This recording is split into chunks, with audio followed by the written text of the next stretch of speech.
East Bengal কিন্তু দুর্দান্ত season শুরু করেছে। ডুরান্ড কাপের গ্রুপ স্টেজের ম্যাচ কমপ্লিট করে ইস্ট বেঙ্গলের সামনে কিন্তু এবার এশিয়ার মঞ্চে খেলার সুযোগ, যেখানে ইস্ট বেঙ্গল ঘরের মাঠে এএফসি চ্যাম্পিয়ন্স লিগ 2 তার কোয়ালিফিকেশনের ম্যাচ খেলবে।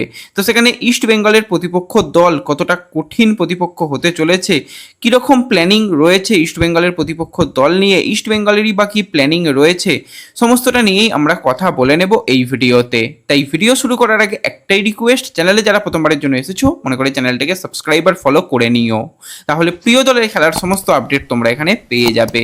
তো চলো আর দেরি না করে ভিডিও শুরু করা যাক। তো ইস্ট বেঙ্গল ভারত সেরা হয়ে কিন্তু ইস্ট বেঙ্গলের সামনে সুযোগ এসেছে এশিয়ায় মঞ্চে আরও একবার নিজেদের প্রমাণ করা। তো যেখানে ইস্ট বেঙ্গল ঘরের মাঠে তাদের টুর্নামেন্ট শুরু করবে, এএফসি টুর্নামেন্ট শুরু করবে, তো পরপর কিন্তু আমরা ইস্ট বেঙ্গলের এই এএফসি চ্যাম্পিয়ন্স লিগ 2 এর কোয়ালিফিকেশনের ম্যাচ নিয়ে নানান রকম আপডেটেড ভিডিও দিতে থাকবো। তো অবশ্যই চ্যানেলের সঙ্গে যুক্ত থেকো, সাবস্ক্রাইব ফলো করে রেখো। তো যদি আমরা এই ম্যাচটাকে নিয়ে কথা বলি, তো এই ম্যাচটা কিন্তু আর 5টা ম্যাচের থেকে অত্যন্ত কঠিন ম্যাচ হতে চলেছে ইস্ট বেঙ্গলের জন্য। খাতায় কলমের দিকে তাকালে হয়তো মনে হবে যে আল আরাবি আর কি একটা দল হবে, কিন্তু যদি দলটার দিকে আল আরাবির দিকে তাকাও তাহলেই বুঝে যাবে যে আল আরাবি কতটা কঠিন প্রতিপক্ষ হবে। তো ইস্ট বেঙ্গল তারা ঘরের মাঠে খেলবে, তো যত পারবে ইস্ট বেঙ্গল সমর্থকরা গিয়ে টিমকে সাপোর্ট করো। 12ই আগস্ট সন্ধ্যা 7:30 থেকে ওয়াইবিকে স্টেডিয়ামে খেলা রয়েছে। টিকিট তোমরা অনলাইনে কেটে নিতে পারবে। টিকিটের লিঙ্ক আমি আমাদের হোয়াটসঅ্যাপ, টেলিগ্রাম, ইনস্টাগ্রাম, ফেসবুক সমস্ত জায়গাতে শেয়ার করেছি, আরও একবার করে দেব। তো তোমরা কিন্তু ওই ডিস্ট্রিক্ট বাই জোম্যাটো ওই অ্যাপ থেকে গিয়ে টিকিট কাটতে পারো। টিকিটের প্রাইস খুবই কম রাখা রয়েছে, মনে হচ্ছে ওই 150, 200, 250, 300 এরকম, 400 এরকম টাকার মধ্যেই টিকিট রয়েছে, খুব কম টাকায় টিকিট রয়েছে। তো হোম সাপোর্ট ইস্ট বেঙ্গলের কিন্তু ডেফিনেটলি প্রয়োজন রয়েছে, কারণ প্রতিপক্ষ দল ইস্ট বেঙ্গলকে নিয়েও যথেষ্ট পরিকল্পনা করেছে, যথেষ্ট তারা চিন্তা ভাবনা করে প্রস্তুতি নিয়ে খেলতে এসেছে। তো একটা হোম প্রেসার কিন্তু প্রতিপক্ষ দলের উপর যদি ইস্ট বেঙ্গল রাখতে পারে, ইস্ট বেঙ্গল যদি জিততে পারে, তো ইস্ট বেঙ্গল কিন্তু এএফসি চ্যাম্পিয়ন্স লিগ 2 খেলবে। তো চ্যাম্পিয়ন্স লিগ 2 মানে সেটা অনেক বড় ব্যাপার। হ্যাঁ, আমাদের ইন্ডিয়ান দলদের পক্ষে চ্যাম্পিয়ন্স লিগ 2 এ ভালো ফলাফল করতে এখনও কোনো দলকে দেখিনি। যদি ইস্ট বেঙ্গল চ্যাম্পিয়ন্স লিগ 2 খেলে, ভাবো কতটা ভালো হবে। যদি এই ম্যাচটা কোনো খারাপ রেজাল্ট হয়, ইস্ট বেঙ্গল যদি হেরে যায়, তাহলেও ইস্ট বেঙ্গল এএফসিতে খেলবে। তো সেক্ষেত্রে ইস্ট বেঙ্গলকে খেলতে হবে চ্যালেঞ্জ লিগ, যেটা তুলনামূলক সহজ। আমাদের ভারতের দলের পক্ষে চ্যালেঞ্জ লিগ জেতার মতন সমস্ত ক্ষমতা রয়েছে, কিন্তু চ্যাম্পিয়ন্স লিগ 2 এর যখন হাতছানি রয়েছে, কেন চ্যাম্পিয়ন্স লিগ 2 খেলবো না? সেখানে অনেক, দুটো লিগের মধ্যে অনেকটা কিন্তু তফাৎ। তো এই ম্যাচটা কিন্তু এই কারণেই অত্যন্ত গুরুত্বপূর্ণ হবে।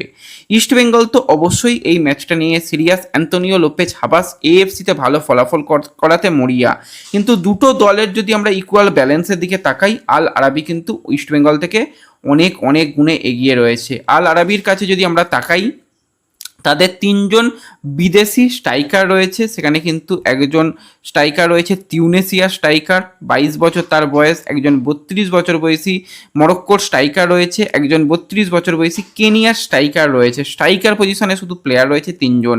এছাড়া মিডফিল্ডের দিকে তাকালে 2জন স্প্যানিশ প্লেয়ার রয়েছে এবং 2জন ফ্রান্সের প্লেয়ার রয়েছে। তার মানে বুঝতেই পারছো 7জন বিদেশি প্লেয়ার তাদের আপ ফ্রন্টে রয়েছে। ডিফেন্সের দিকে তাকালে সেখানে একজন স্প্যানিশ ডিফেন্ডার রয়েছে। এছাড়া কিন্তু সেখানে একজন প্যালেস্টাইনের ডিফেন্সিভ মিডফিল্ডার বা ডিফেন্ডার রয়েছে। কলম্বিয়ার একজন ডিফেন্ডার রয়েছে। এছাড়া কিন্তু আরও একজন স্প্যানিশ এবং আরও একজন বিদেশি প্লেয়ার কিন্তু রয়েছে। টোটাল তাদের দিকে তাকালে 11টা বিদেশি প্লেয়ার তাদের স্কোয়াডে রয়েছে। আমি বাদবাকি প্লেয়ারদের কথা ছেড়ে দিচ্ছি, শুধুমাত্র তাদের বিদেশি সাইনিং রয়েছে 11টা। সেখানে ইস্ট বেঙ্গলের সর্বোচ্চ বিদেশি সাইনিং হতে পারে 6টা, আপাতত 5টা হয়েছে। অ্যাভেলেবেল এই ম্যাচ খেলার জন্য 4টে, কারণ অ্যান্তোনিও লোপেজ হাবাস সে জানিয়ে দিয়েছে এফিয়ং এই ম্যাচের জন্য আসতে পারবে না। No update for Effiong. তো এফিয়ংকে বাদ রাখলে 4জন বিদেশিকে নিয়ে, মূলত ইন্ডিয়ান ব্রিগেডকে নিয়ে কিন্তু খেলতে হবে এই আল আরাবির সঙ্গে। তো আল আরাবির যদি আমরা লাস্ট সিজনের দিকে তাকাই, তারা কিন্তু কাতার স্টার লিগে যা পারফরমেন্স করেছে, সেখানে টোটাল 22টা ম্যাচ খেলেছে, 9টা ম্যাচ জিতেছে, 5টা ড্র করেছে এবং 8টা ম্যাচ হেরেছে। এবং যদি আমরা তাদের গোলের দিকে তাকাই, তারা কিন্তু 37টা গোল করলেও 41টা গোল হজম করেছে, যেটা কিন্তু রেকর্ডের দিকে দেখতে গেলে ইস্ট বেঙ্গল তাদের থেকে অনেকটা এগিয়ে থাকবে। এছাড়া যদি আমরা কথা বলি অন্যান্য লিগ নিয়ে, তো সেক্ষেত্রে কাতার সুপার কাপের দিকে যদি তাকাই, সেখানেও কিন্তু তারা 10 ম্যাচে 6টা জিতেছে, একটা কিন্তু ড্র করে কিন্তু তারা খেলতে আসছে। এছাড়া যদি তাদের কিউএফএ কাপের দিকে তাকাই, সেটা 2022 সালের টুর্নামেন্ট, সেখানেও কিন্তু খুব ভালো কিন্তু এই আল আরাবির পারফরমেন্স রয়েছে। তো ওভারঅল দেখতে গেলে দলটা গোল তো করেছে, তাদের গোল সংখ্যা যথেষ্ট ভালো রয়েছে। এছাড়া যেটা বললাম যে কাতার স্টার কাপে, সেখানে কিন্তু তারা গোল করেছে 27টা, গোল হজম করেছে 16টা। তার মানে বোঝাই যাচ্ছে যে দুটো যে টুর্নামেন্ট তারা খেলেছে লাস্ট সিজনে, সেই টুর্নামেন্টে কিন্তু গোল করেছে। তার মানে দলটা অনেক বেশি অ্যাটাকিং ফুটবল খেলে।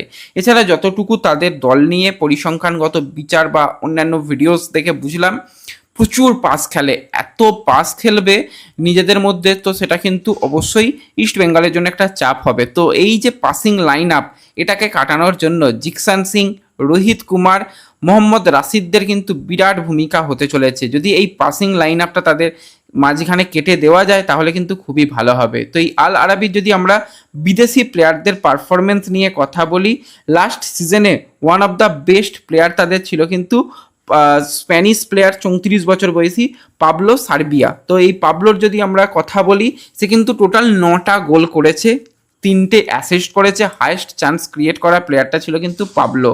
এছাড়া তাদের ফ্রান্সের 33 বছর বয়সী জর্দান ভেটাউড রয়েছে, যেও কিন্তু একজন ডিফেন্সিভ মিডফিল্ডার হলেও কিন্তু তার 4টি গোলের ক্ষেত্রে অবদান রয়েছে। এছাড়া রড্রি স্যাঞ্চেস, 26 বছর বয়সী স্প্যানিশ রাইট উইঙ্গার কাম সেকেন্ড স্ট্রাইকার, সেও কিন্তু যথেষ্ট ভালো পারফরমেন্স করেছিল। তারও কিন্তু নামের পাশে গোল অ্যাসিস্ট যথেষ্ট ভালো রয়েছে। এছাড়া যদি আমরা ফ্রান্সের আরও এক প্লেয়ারকে নিয়ে কথা বলি, ইসা লেডি, তো সেই প্লেয়ারও কিন্তু দুটো উইংয়ে খেলতে পারে, প্রচণ্ড পরিমাণে গতিশীল একজন প্লেয়ার। এবং বিদেশি উইঙ্গারদের মধ্যে কথা বললে এই প্লেয়ার কিন্তু দলের অন্যতম কি প্লেয়ার। এছাড়া কেনিয়ার যে 32 বছর স্ট্রাইকার রয়েছে মিচেল, তো মিচেলের যদি পারফরমেন্স কথা বলি, তো সে হাই প্রেস করতে খুব ভালোবাসে, পারফেক্ট স্ট্রাইকার। বক্স স্ট্রাইকার বলতে যেটা বোঝায়, বক্সের কাছে কিন্তু ঘোরাফেরা করে, যে কোনো বলে কিন্তু এরিয়ালে মিট করতে পারে, উচ্চতা তার যথেষ্ট ভালো রয়েছে। এছাড়া উসমানের যদি কথা বলি, মরক্কোন প্লেয়ার, সেও কিন্তু যথেষ্ট ভালো গোল কন্ট্রিবিউশন রয়েছে, উচ্চতা যথেষ্ট ভালো এবং ফিজিক্যালি স্ট্রং। তো মূলত কেনিয়া স্ট্রাইকার এবং এই মরক্কোন স্ট্রাইকার তারাই শুরু করে। এছাড়া ইউসুফ সান্নান রয়েছে, যে কিন্তু একজন তিউনেসিয়ার প্লেয়ার, সেও কিন্তু ভালো প্লেয়ার এবং তাকে মূলত সুপার সাব হিসাবে খেলায়। এবার যদি মনে করে যে এই আল আরাবি তারা পুরো বিদেশিকেই পুরো নাবিয়ে দেবে, নাবিয়ে দিতেই পারে, সেখানে তো কোনো বাধ্যবাধকতা নেই। তো বোঝাই যাচ্ছে যে দুটো দলের পরিসংখ্যানগত বিচারে আল আরাবি ইস্টবেঙ্গলের থেকে অনেক অনেক গুণ এগিয়ে রয়েছে। এবার ম্যাচটা কিন্তু ইস্টবেঙ্গল যেহেতু হোম ম্যাচ হিসাবে খেলছে, ইস্টবেঙ্গল প্রি সিজন এখনও পর্যন্ত খুব একটা টপ ক্লাস কিছু হয়নি, কয়েকটা দিন প্রস্তুতি, আর ওই 3টে একদম সাদামাটা দলের বিরুদ্ধে খেলা। সেখানে প্রতিপক্ষ মোহনবাগান তুলনামূলক একটু বেটার ছিল, তাও বিদেশিহীন। তো সেইভাবে ইস্টবেঙ্গল কিন্তু এখনও চ্যালেঞ্জের সম্মুখীন হয়নি। কিন্তু এই আল আরাবি তারা কিন্তু লাস্ট 1.5 মাস ধরে প্রি সিজন করে আসছে। তাদের জুনে মনে হচ্ছে প্রথমের দিকে শেষ হয়েছে টুর্নামেন্ট, তারা জুলাই থেকেই প্রি সিজন শুরু করে দিয়েছে, জুলাইয়ের শেষের দিক, জুলাইয়ের পুরোটাই করেছে, এবং আগস্টেও এই 2 তারিখ এবং 6 তারিখে তারা প্র্যাকটিস করে খেলতে আসছে। তার মানে বুঝতেই পারছো তারা কতটা সিরিয়াস রয়েছে, এবং ইস্টবেঙ্গলকে যথেষ্ট তারা সমীহ করছে। ইস্টবেঙ্গলকে হারিয়ে তারা চ্যাম্পিয়ন্স লিগ 2 খেলতে একদম আগ্রহী রয়েছে, এবং সেই রকমভাবেই কিন্তু তারা আসছে তাদের দল নিয়ে। তো ওভারঅল পুরো দলটা দেখেই বুঝতে পারছো যে কতটা ডেঞ্জারাস, কতটা ভয়ানক। পরবর্তী সময় তাদের প্লেয়িং স্টাইল, তাদের কী রকম প্ল্যানিং হতে পারে এই ম্যাচটাকে নিয়ে একদিনের অনুশীলন দেখতে পেলে তো অবশ্যই তোমাদের সেটাও শেয়ার করে দেবো। তো এই ভিডিওতে এটুকুই বলার ছিল, ভালো লাগলে লাইক শেয়ার করে দিও। দেখা হবে পরবর্তী ভিডিওতে, ধন্যবাদ।